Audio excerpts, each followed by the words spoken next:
to come on in and to join us. So we'll give them a couple more minutes to hop on in so they can find out more about our fireside chat today. So we'll get started shortly.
Okay.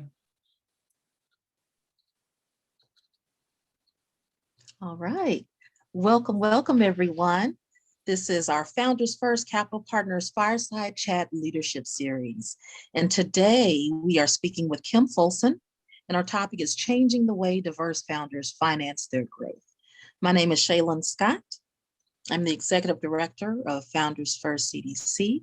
I'm also the founder of Book Mecca and former director of On the Road Lending.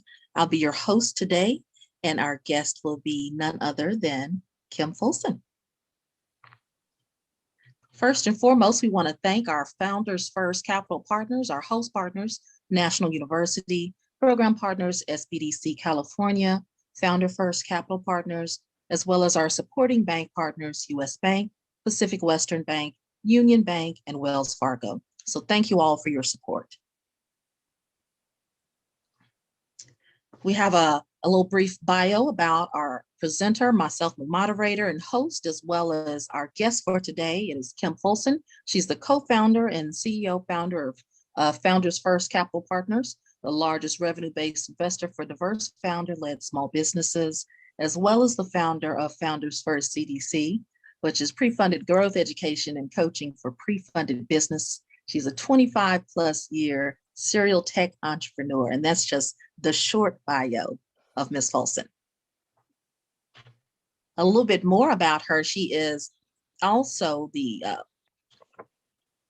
founder of the Founders First Capital Partner, the largest private provider of growth funding for service-based businesses, and the only Black and woman-led revenue-based venture platform with $100 million in committed capital.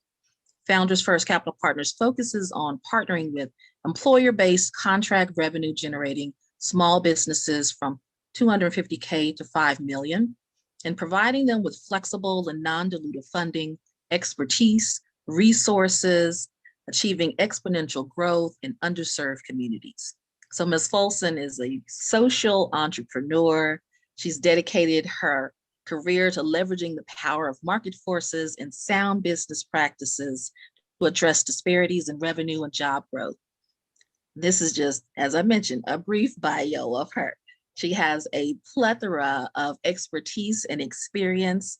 And prior to Founders First, she raised more than $30 million in institutional venture financing, creating over 500 premium wage jobs. And she's founded and served as key executive for 6 successful ventures. She's earned her MBA degree from the University of Pepperdine and a bachelor's degree in information systems, a minor in economics from San Diego State University. So we definitely want to welcome Ms. Folsom for all of her hard work, and we look forward to learning more. So before we get going, let's take a brief poll and see who all is here in the room. We would love to see who's in attendance, and we look forward to connecting with you more even afterwards. So we'll take a little brief break here. Poll should be popping up and you'll fill that out right now. I'll give you about a few seconds. Fill it on out.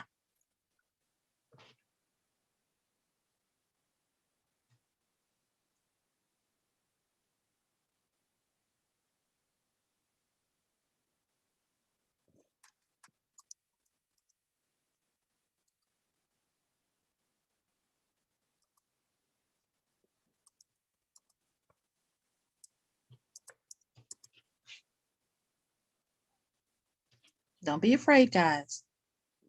We're not asking for your socials, just a little bit about you.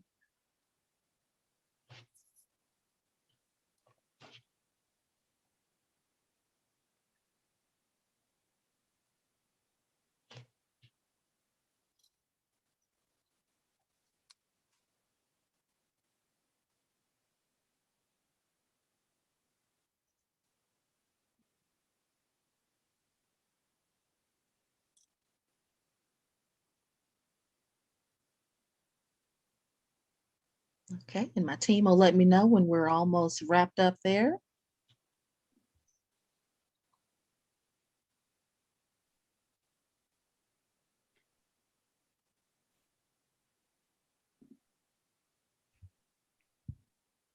Okay, done.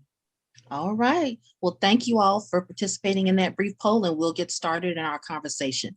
Before we begin diving down deep into Kim's history and her background and all the great initiatives that she's doing right now, let's give you a little background information about the current state of funding for diverse founder-led businesses.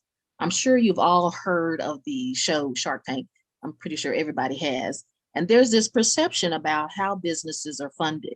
So according to the Kauffman Foundation, about 80% of capital used by founders and entrepreneurs is actually personal savings, including 401k, credit cards. Less than 17% is SBA supported debt funding, and less than half of 1% is provided by equity financing. So that definitely changes the idea that all of these businesses are getting this great amount of funding from organizations like Shark Tank or different type of investors. People are providing the funding themselves. So that definitely changes the narrative there. Another background information we want to share with you here is about the funding, how it is critical components to success for the business owners. And without it, it's difficult to even achieve the scale and build wealth. And how to make an impact with businesses when you don't have that financing, it's a little harder to do. So move to the next slide, please.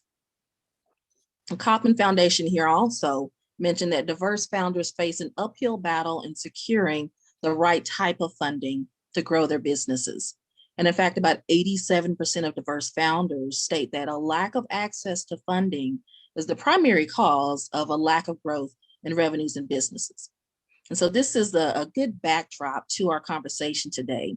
And our audience wants to know a lot more about how they can receive funding. What does that look like? All of the questions going through your mind as business owners. Am I ready? All of those things is what we'll be discussing today, and the background of Kim Folsom as well too. So it goes along with the mission of Founders First Capital Partners, which is to advance the movement to solve social and racial economic equity gaps for the entrepreneurial business world, to enable diverse founder-led businesses to create premium wage jobs, increase profits, and wealth for underserved communities and stakeholders. Now, that is a phenomenal mission if I've ever heard one. So I want to start right here with diving in with you, Ms. Folsom, and thank you for joining. So before we get going, first question in my mind, from all the background that you've had, all of your experience, and now where you are, can you share with the audience your journey on becoming a leader in funding and building your own revenue-based funding advisory platform? Some of those highlights that led to your growth and $100 million in committed capital. Wow. Well, thank you so much, Shaylon, for moderating this session. And I'm so excited to be here with you. And I'm truly honored. I mean, it's a kind of a pinch me moment.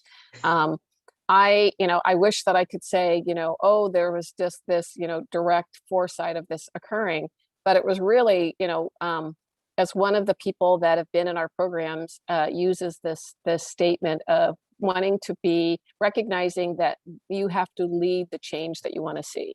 When I started, some 30 years ago with my first company, I didn't see a way for somebody who looked like me to run a company that wasn't a side hustle, and it wasn't a lifestyle business. I wanted to, bring it just like the guys that I was in, college with, as well as, started my career with.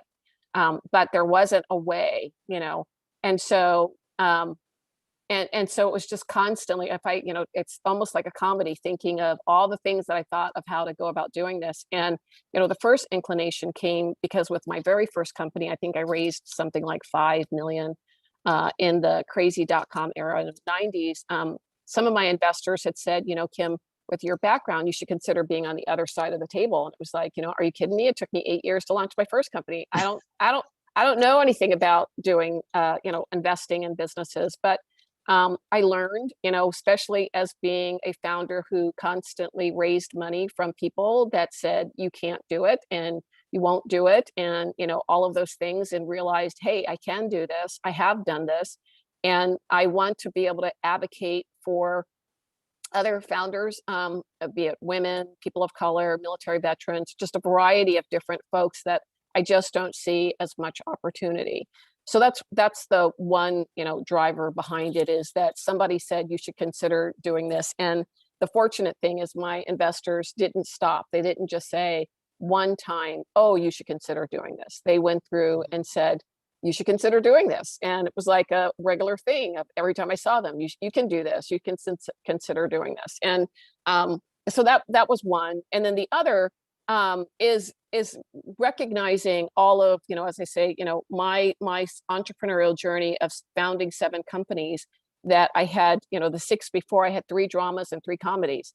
And it was like wanting to go through and make certain that if I can have some people not have the same drama that I experience, and it's hard, it is so hard trying to do something different than what people are used to seeing. But everybody else is doing it, so why not?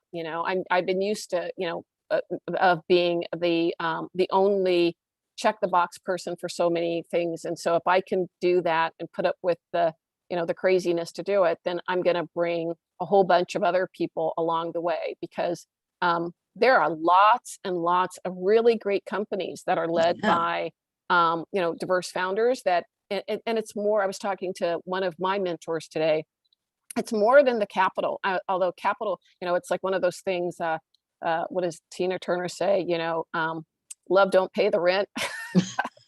Money's important. You gotta have the capital to make this happen, but also you gotta have the know-how, and you gotta have the connections. And I think about when I did my first company, all the stuff I didn't know and all the connections I didn't have, where after doing this amount of time. And I would say the last thing is, I, be it the way I was raised or whatever, was used to doing things the guys did. And I wanted to be in the C-suite just like many of the guys that I went to school with. But I knew that I couldn't do it if I was going to be picked, like, playing a sports game. So the only way I could be assured that I was going to be in the C-suite and build the business that I wanted to build was I had to build it myself. Create your own lane. Exactly. And, as the saying goes, step out on faith and, make up all these different stories in your head to help you get going. But, I wish it was a much more sizzly story, but that's how it happened. That's a beautiful beginning. And I love how you said, how you, even now, you still speak with your mentors, which is huge. So speaking on some of the ways that you had that resiliency and grit, what were the strategies that you used to pursue and advance this investment thesis that you had? So I looked at, it goes going back to keeping up with the guys I went to school with and seeing the ones that did the best. And the ones that did the best didn't do it based on raising a whole bunch of equity. They raised a teeny about equity and had much more flexible capital. But that capital was generally not available to diverse folks. But I was fortunate because, again, I was a a software engineer starting my business. And so, as all of us started our businesses, I still hung out with the guys that were doing what they wanted to do. And we would, compare stories of how we were doing what we were doing. And, looking at guys are good at comparing, being competitive and comparing scores. So they'll tell you, hey, this is what I got out of this, and I looked at, because I can remember them saying, oh gosh, this is great that, you raised, equity capital and all this other stuff. But, I had guys that were, retiring at 30 because they did something different. And it was just like, if I can educate people about there's all these other things that I learned along the way to do this. So revenue-based financing is a flexible, capital source. And it's different. Most people are used to traditional debt, or they're used to, equity financing where you give away the store. And, from a, systematic inequity for diverse founders, oh my gosh, it's just, crazy. Because if you don't recognize that just incrementally, so many things add up all over time, like, the fact that one person has their college paid for or the other person takes on debt. And if you're making $68 to $1 versus 100% of the dollar, those things, add up. And so, the things that you can do early on, that those insights so fortunately, I also learned to just ask for what I want.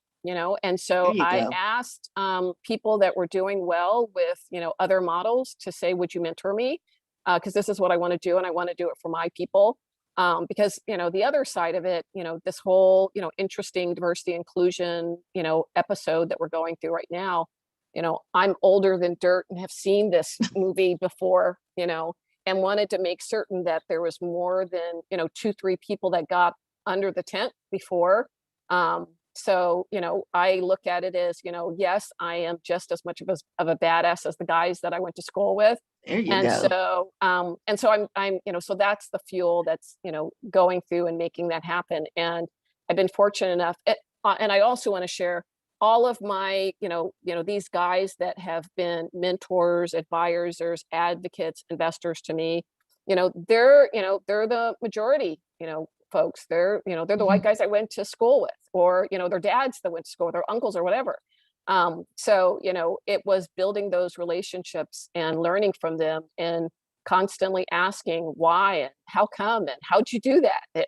Yeah. It just not Digging stop. in. Exactly. Not stop. Now that is definitely being a visionary and thinking not only of yourself in the present, but of others behind you as well. And in the space of diversity, equity, and inclusion, there have been a lot of announcements from major corporations on how they want to provide and offer assistance and make things more equitable. What advice would you give some of these large organizations on how to follow the lead and move beyond the rhetoric and the marketing and philanthropic efforts? What are some examples, or how should they be moving? So, as one of my investors said to me, all money's green. And if you can have them see that doing good, they'll do well than they would otherwise. And it takes time to do that. It takes, if you talk to people on my team, you'll hear me constantly say it takes 4 times as long and 3 times, costs 3 times as much. But, it's really having to share with them that, there's so many, all of these things that you want to do, you can do so much better by using your allyship to partner with diverse founder businesses, because then you're going to get to those things much faster than you would otherwise. And some of the stuff that they used as far as excuses about, as far as execution risk, lack of access to capital, and all that other stuff, we can call, their bluff on that, because, they're, if you're willing to do the work and make the sacrifice, you can get there. And that was been the playbook I used, is that, when I was starting, this was the pre-Oprah Winfrey National show, I couldn't find somebody who could be my role, the Kim Folsom to me, but I did know that people like money and they like profits and they like revenue. And if I can show that I can do that along with everybody else, then they'll take my call. But also they're not going to do it the first time I ask. I may have to ask 20 times to get it, but I'd rather have the control over where I want to go and the influence with regards to the thousands of people that I can influence. So it makes it easier to, take my lunch for, the last 5.5 years. To get to this point, everyone thinks, oh gosh, it must be glamorous and all this other stuff. It's like, it will be. Goodness. It will be. Well, that's great. The strength and devotion to your mission and cause. And it's definitely a testament to what you've already accomplished. You've made some significant impacts in this space. And there's several areas that we want to kind of organize our session around. There are about 3 key takeaways we want all of our attendees to get today. So if you could pull up those takeaways, team in the back there, and pop up those questions we have, and we'll kind of dig into some of these for you. The first one is, how is Founders First mission to grow and fund diverse founder-led businesses? How is this unique from traditional banks, CDFIs, which are community development financial institutions, or merchant cash advance debit or angel equity investment? What makes it different? So I would say that, the thing that's so different between, when I started my first company, I started at the same time that, the 2 guys that started Google, as well as Jeff Bezos started, Amazon. And, while I was high-fiving and butt bumping because I raised 20 million with my first company, he raised, Jeff Bezos raised 200 million. And so did Sergey and Larry raise, 200 million. So, it's different. And to get to the point of even being able to get access to somebody else's money, I didn't have the friends and family, like as many diverse founders are. If you're doing well in your family, you are the bank of, put your name in there. I was the bank of Kim Folsom to my family. And so when I said that I was giving up my good job to start my own business, my family thought I was crazy. Crazy. But the reality is that that's the understanding that difference between, diverse founders' journey, because they're generally starting it with their, as you mentioned before from the Kaufman stats, they're starting it with their personal saving 401k to get to a certain point.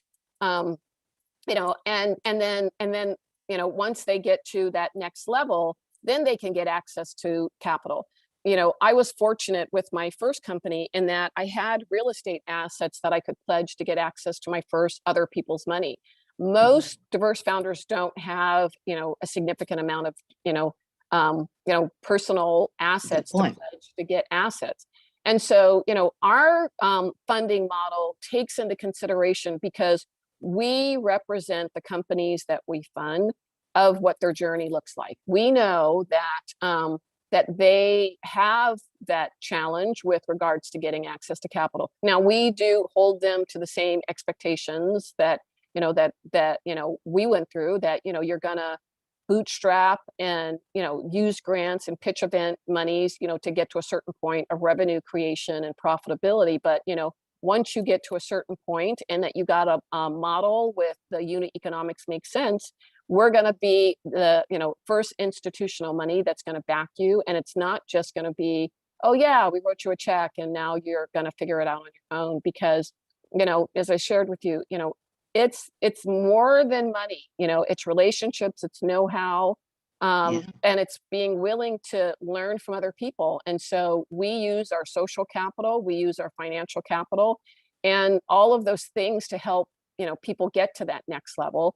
And we set an expectation for you that you can do it if you're willing to do the work, and that you don't have to have pristine, personal financial credit, nor do you have to have, a whole bunch of real estate assets to make all that work. So that's one thing, like if you look at in the Bay Area, the great VCs are the ones that have been in your shoes before, and they've got the operating experience, and they use that experience to help you get to where you're going to go. And, they feel your pain because, you got their money and, you're working together. That's what we do for our diverse founders, is we want to not just provide them with capital, but provide them with know-how and connections so they can get to where they want to be.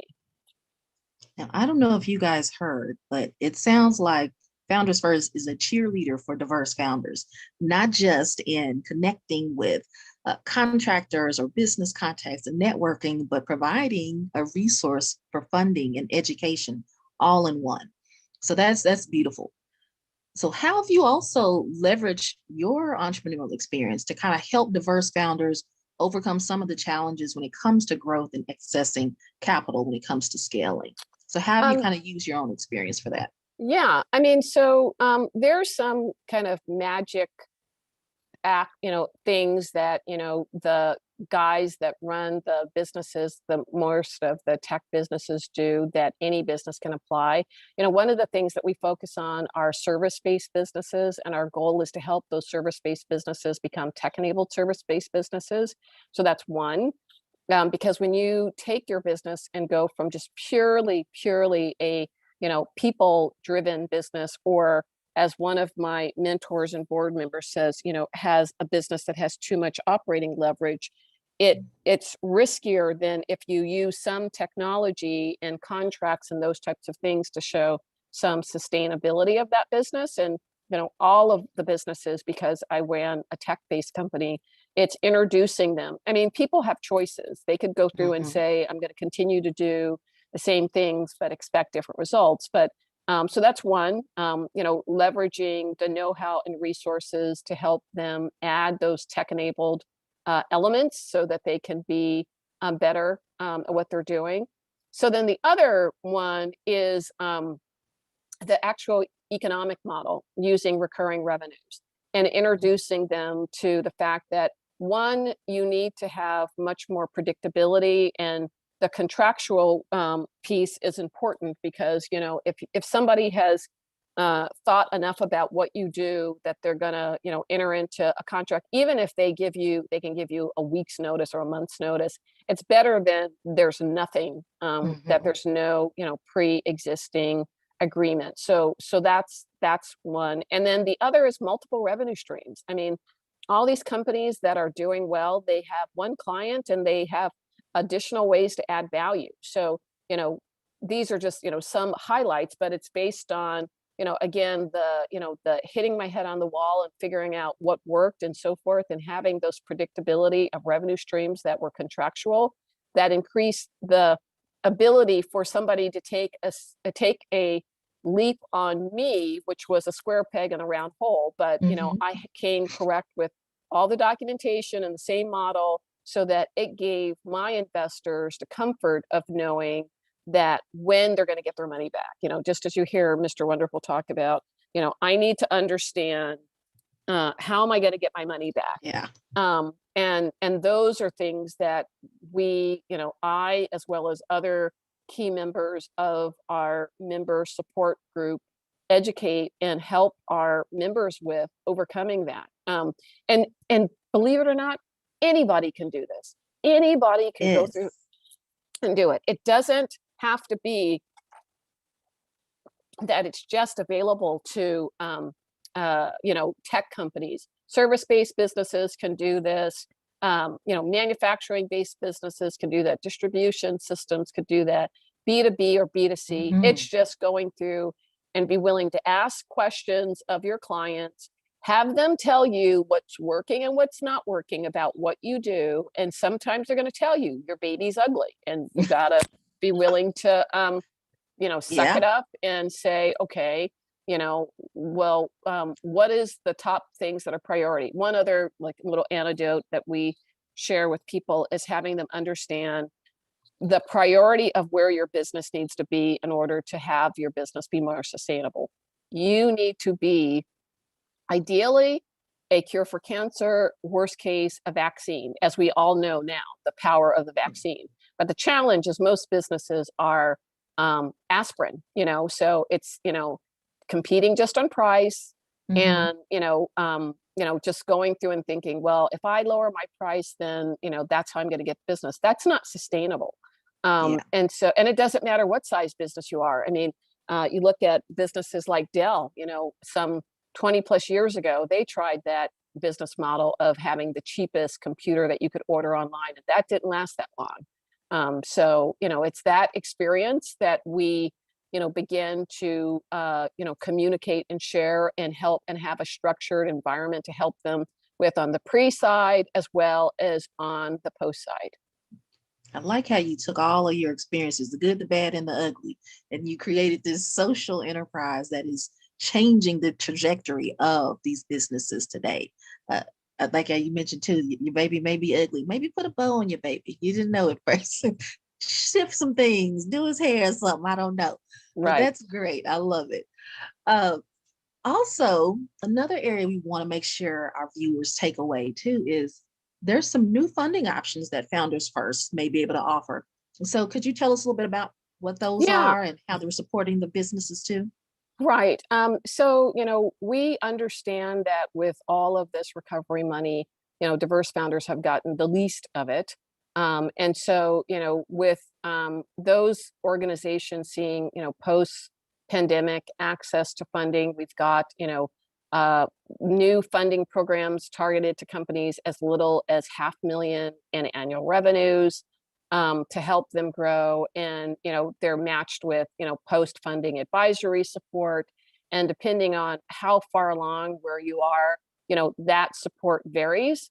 We've been, I'll just say, blessed, in the last couple years. We closed our $100 million facility, and then we just closed our Series A. So we've Congratulations. added some new tools in the toolbox, such that we're partnering with various accelerators and also, angel folks as well. And but the thing that's, the deal with us is we're not the type of organization where we are, gonna make an investment and assume that you're gonna, you know, have some exit or something in, call it 5, 7, 10 years.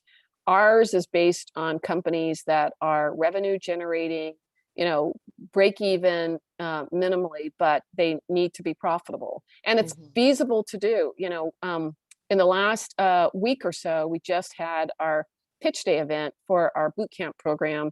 And many of these companies, without, getting any initial funding, made some of these things that I'm talking to you about, adjusting and adding recurring revenue, adjusting their customer offering, Yeah. talking to, and have seen a tremendous, tremendous impact to their business growth, which is fantastic because, you do need, funding to fuel your growth. There are some people who decide, I'm going to use retained earnings to do that. But at any case, you do need some funding to be able to help you grow. And the other thing is, diverse founders, which is so great, when they decide to grow and add people, they're adding other diverse people too. So, it's a Keep it win-win. going. It's a Yeah. win-win for the founder. It's a win-win for their community. And so those dollars can stay in the community, and they're an inspiration, to other folks as well. Well, speaking of inspiration, you mentioned businesses that have gone through the cohorts and those that are making those changes and shifts, and you see the improvements. So let's talk about a specific deal that's in your portfolio here. Um, One is Onshore Technology Group. Yeah, I'm super excited to talk about, um, onshore because, oh my gosh, I've met so many great folks like Valerie King Bailey, who's the founder and CEO of Onshore Technology Group, is based in Chicago. She started her business as a IT services business, which, while she got her certification from Microsoft, it's really competing on price, but she found that there is a more need as far as a specific type of proprietary system for specific industries. And so she began, I want to say some few years ago, reconfiguring her business so that she had a much more unique offering, going back to the whole vaccine versus, cure for cancer piece. She found that, life science companies have a compliance need. And if she could build a platform that would help them meet that compliance, then she can do that as a unique offering. Now, the opportunity and challenge is to make that transition of going from much more generic IT services to something specific in the industry and specifically solving a big pain point required capital. She needed to hire some developers. She needed to hire some, implementers and those things. And, even though she was running a company that, got to 7 figures, it was hard for her to get, more than low, 100,000 access to capital. And so through her network, she was introduced to us, and we she joined our program in May of last year. We launched a new program called Fast Path, which was targeted to companies over $1 million of revenues, and heard about what she wanted to do. I've talked to you guys about some of the criterias of being a revenue generating profitable business.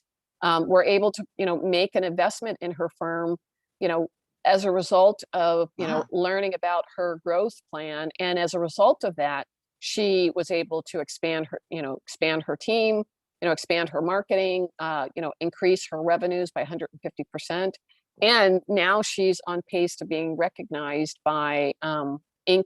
5000 as part of their fastest growing companies.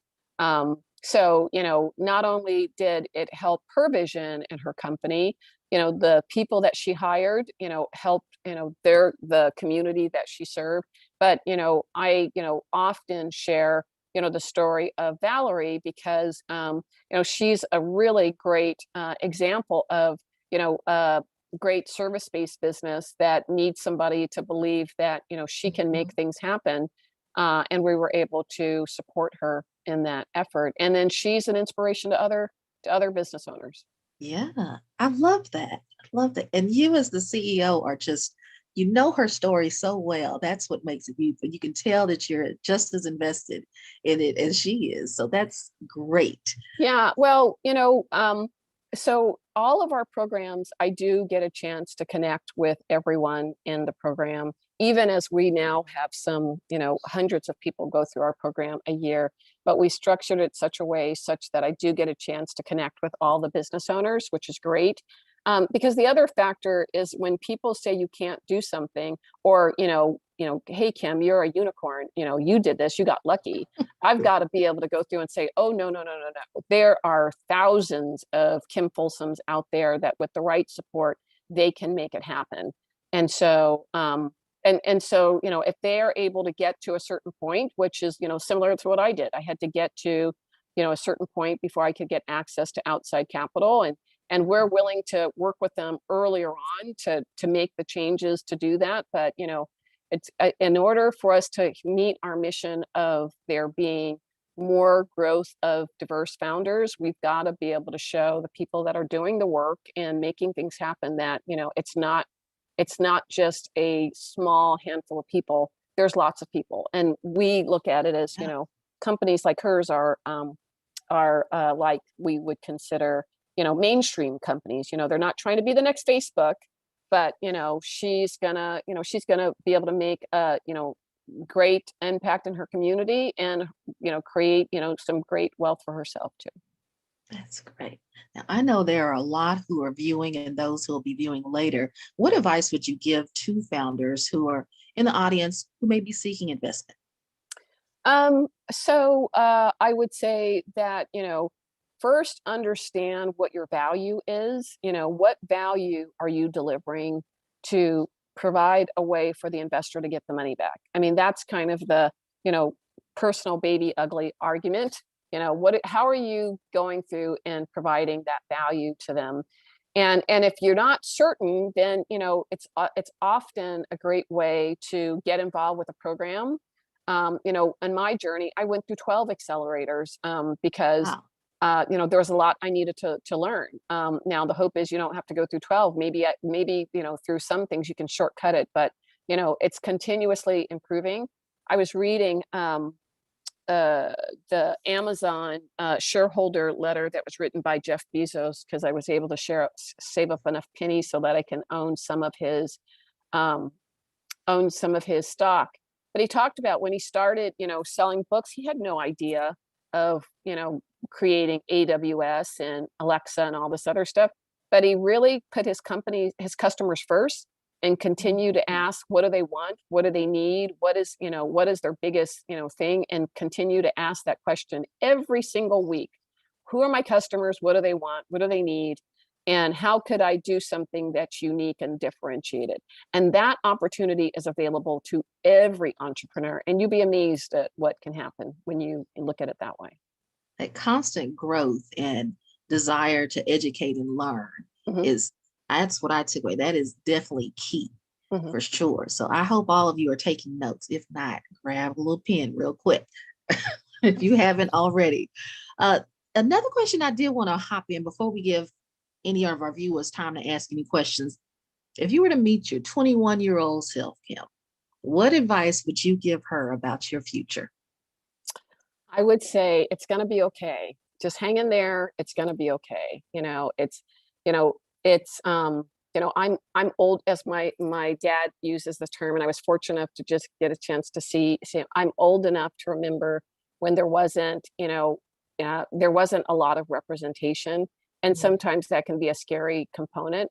But if you can go through and hang in there, write down your goals of where you want to be, and sometimes you have to, like one of my mentors and board members said, Kim, you've got this movie playing in your head. And it's like, yeah, I do have this movie playing in my head, because that helps me get over when people just do the most ignorant things that I could possibly imagine. But that's the thing that does it. But you can do it. And it's sometimes fear, because it's not done, and people who appreciate you and love you say you can't do something, and all that other stuff. So that can, like, bring you down. I was, but you can. It just may take longer than you want. And if you can go through and just, take some time on a regular basis, it may be once a week, to say, this is what I want to do, and this is what I did, and I'm thankful for what I learned, and just taking that time to be thankful, and constantly not shortcutting your dream, you'll get there. You'll get there. Great. So you mentioned mentors quite a few times today. So how are you using your mentors and advisors to kind of support not only your business objectives, but your personal as well? So I use a lot of them. And maybe it's because of, and I encourage other people, there's stuff that you want to do. You don't have to reinvent the wheel. Ask people, hey, who's the best at doing this or that? Or who would you recommend doing this or that? Or the other thing people like is, if you could have did this differently, what would you do different? People always love answering that story. So that was, and that was something I have learned to rely on a lot. And actually, one of my board members says that I have mastered the hub and spoke of getting to where you want to be, and putting people into buckets.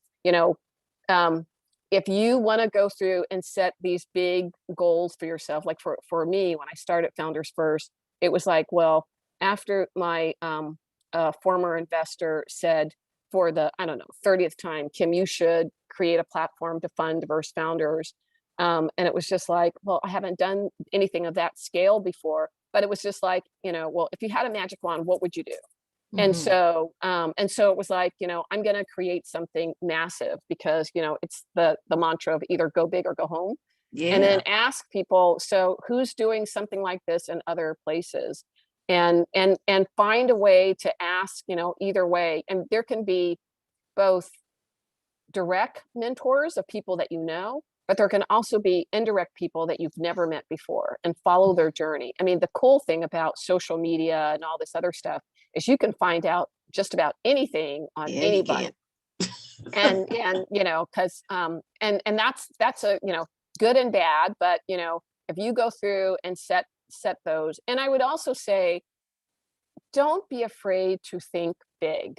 I find too often entrepreneurs play small. They feel that there's some comfort in saying, if I only set this goal and it's this low, I won't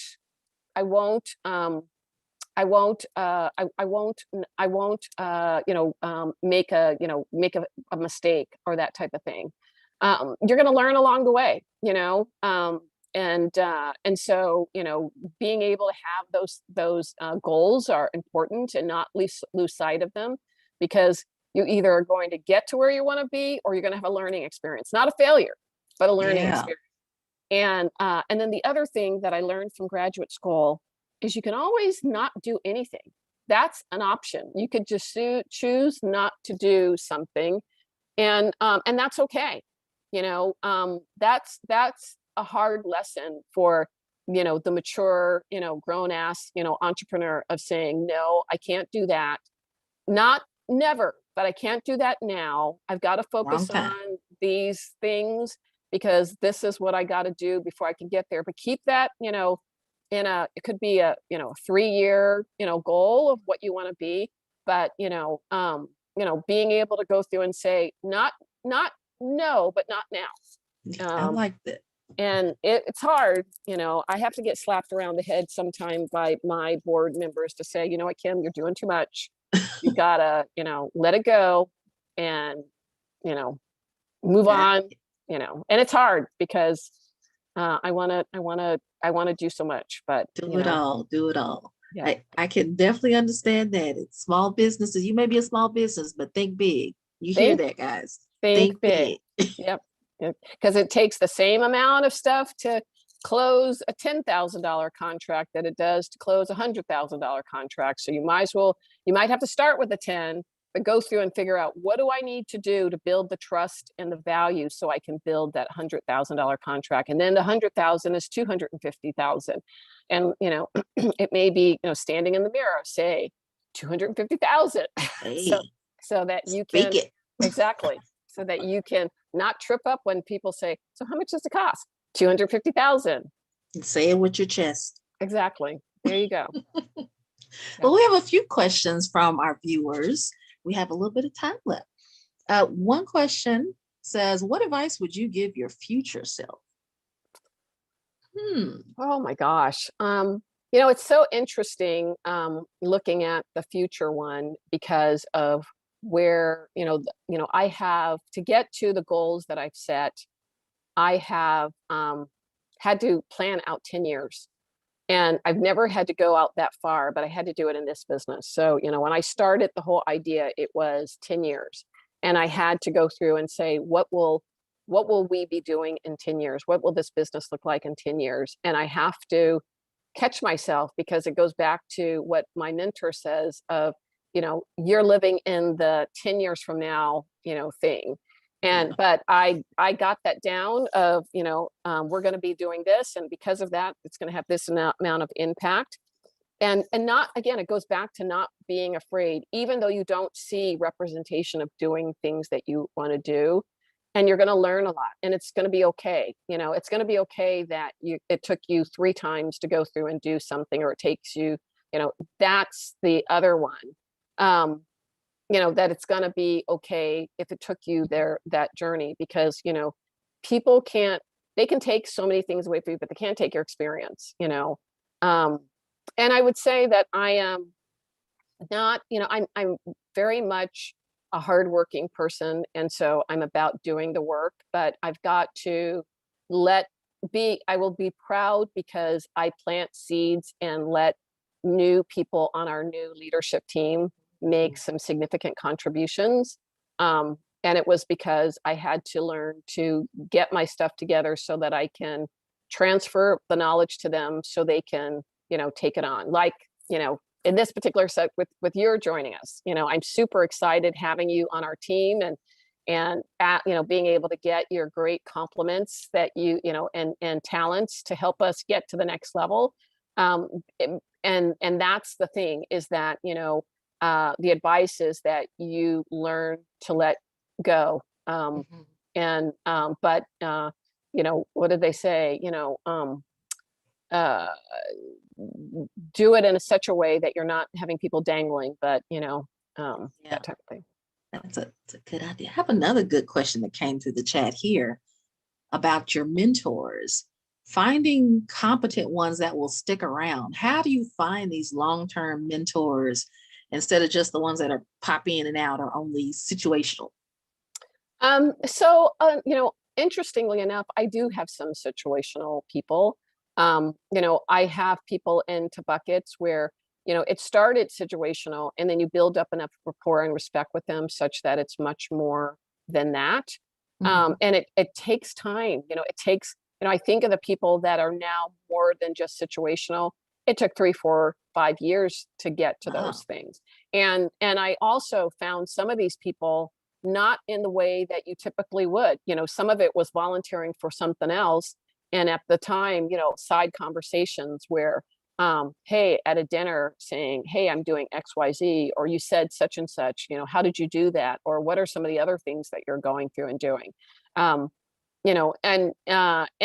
so it starts, it's like any relationships. It starts with with with having it be, situational, and then building up that, mutual trust and respect so that it's something more. And then there's people that you outgrow too. And that's Easily. hard. Yeah. It's super hard because, especially when there's not a whole lot of representation, you sometimes have people that aren't able to support you to where you want to go, and you keep those people on too long. But you have to be able to, at the end of the day, you've got to be the decider of, hey, this is what I am going to do, or this is what I'm not going to do. And some people may get mad at you, and it's got to be, okay, that just Yeah. setting those expectations there. And speaking of making a shift and a change and going in the direction that you're wanting to go, you had talked about the revenue-based financing, and there's a lot of questions about what kind of businesses is it best for, or how do they qualify, or how can someone qualify? Could you explain a little bit more about that? Sure. So, as I mentioned earlier, you need to be, revenue-based financing or royalty-based financing, you need to be generating revenue. That's one. And secondly, you need to be generating revenue at a certain level, so you're not, an idea, for us, our criteria is we're generating revenue, companies generating revenue at $500,000 and up. And then they also need to be, having a certain level of gross margin such that it allows for, paying the royalty to back to the investor. Those are the 3 key components. And so, just as a, quick, thought, if your business is over $500,000 and there's some predictability of that revenue, ideally, some contractual related things, or there's some, commitments associated with that. I would strongly invite folks to, you can go to the Founders First Capital site and register. And, one of the people on our team, if you, go to the apply button and and you can, honestly answer that, you're over $500,000 and you've got, the gross margin expectation is there. Ideally it's like 40%, although depending on the type of business, it can be some exceptions, that we want 40%. And that you have financials that you're able to share, check it out. It may not be something that you're gonna be ready for immediately, but it's keep that in mind, because the good news about this is it's less dilutive. The challenge that I've seen with our diverse founders is that's the first time they've run a business before. And so they give up so much equity, be it in the seed round or angel round, that they need additional capital. It's not one of those one time, this whole perception of you just get one infusion of capital and that's all you need to get to a 7 and 8 figure business. That's not the case. You generally need additional capital to help you continue and fuel your growth. Sometimes that capital can be, retained earnings, but most businesses don't have that level of cash flow to make that happen. But that's an option without giving up so much control. And it doesn't mean that because you use revenue-based financing, that's the only thing you can do. You can have other sources of capital in addition to revenue-based financing capital, so it can be complementary to other methods. I like how you mentioned that the layering aspect of it. The business is going through the accelerators. are not only educated on what works best for them, but on all the different levels of funding that is available to them. So that's Yeah. I mean, education. you look at, when many people think about, oh my gosh, I want to build, a business, and it's going to be, so many people think either it's going to exit or it's going to be, but most businesses used multiple forms of capital. Like if you look at, the big publicly traded businesses, oh my gosh, they generally had anywhere from 30 different infusions of capital to get to where they're going to be. And also, let me make clear, we're not focused on businesses that are, trying to be the next Facebook and go public. We're looking at businesses that, as we call them, Clydesdale and zebra businesses that are going to grow anywhere from 3 to 10x with the right type of support and flexible capital. Hey, well, I have another question before we have our time is ticking down. What advice would you give a person or business owner who's not quite as comfortable in diverse settings? I would say, you can start with a one-on-one, going through and, getting, starting where you're programs that help you meet where you are. So it may be starting with a coach to have you get familiar with, what you are, where you are, and what you need to be. And then once you get to that level, figure out what needs to happen for you to get to be comfortable with that. I mean, again, it's part of the, the movie that's playing in Kim Folsom's head, asking the question, what does the reality need to be for me to be comfortable with this particular situation? What does it mean? That reality may be, once I get these 3 things done, then I'm going to feel good about doing this particular thing. And where I am right now is not going to be so bad. Because the cool thing about, life or business, it's constantly changing. Whatever you're happening today is not going to be the same exact thing that's going to happen, next week. It'll be a new set of stuff, Yeah. and you can go through and prioritize what are the things that you need to do. But, just going through and saying, what do I need to do? And then the other thing is an opportunity of using an example of what, if there's somebody you admire that is comfortable, that is using that setting, what did they do? To and find out what they did that you like and what that you did that you didn't like. Okay. I have to ask, what is the title of the movie that's playing in your head? I just have to ask that. Kim Folsom, Badass World Domination. Hey, there we go. I love it.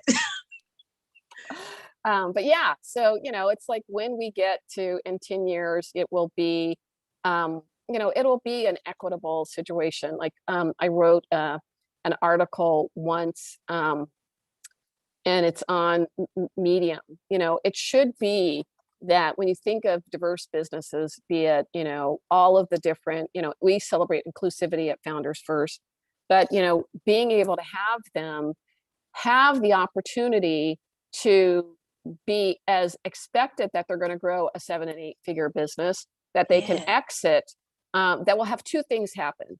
One, when you go to whatever town you're in, not just in the Bay Area or New York, and say, name XYZ, whatever the diverse, that, somebody who launched and grew a $10 million business. It's not the same person every single place you go, that there is somebody. So, that, knowing that it's possible, and it's possible early on. And then the other is that, that it's just as possible as Starbucks, Wi-Fi in Starbucks. It's like when you go into a Starbucks, that they got Wi-Fi.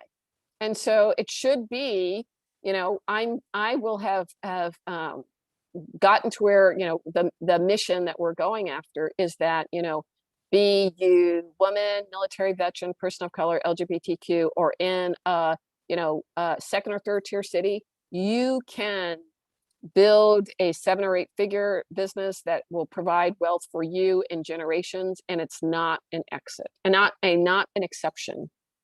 Those are that's the story playing in my head.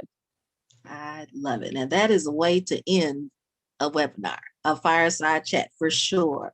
We see progress and growth for all of you. And I want to thank you, Kim, so much for joining us and sharing all of your knowledge and wisdom. I'm sure you are like everyone else on here is motivated and ready to take on the world as well too.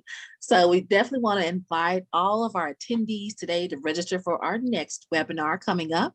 And that will be on Thursday, the 22nd at 11 a.m. Pacific Standard Time. And it is on succeeding in the business of healthcare post-pandemic times.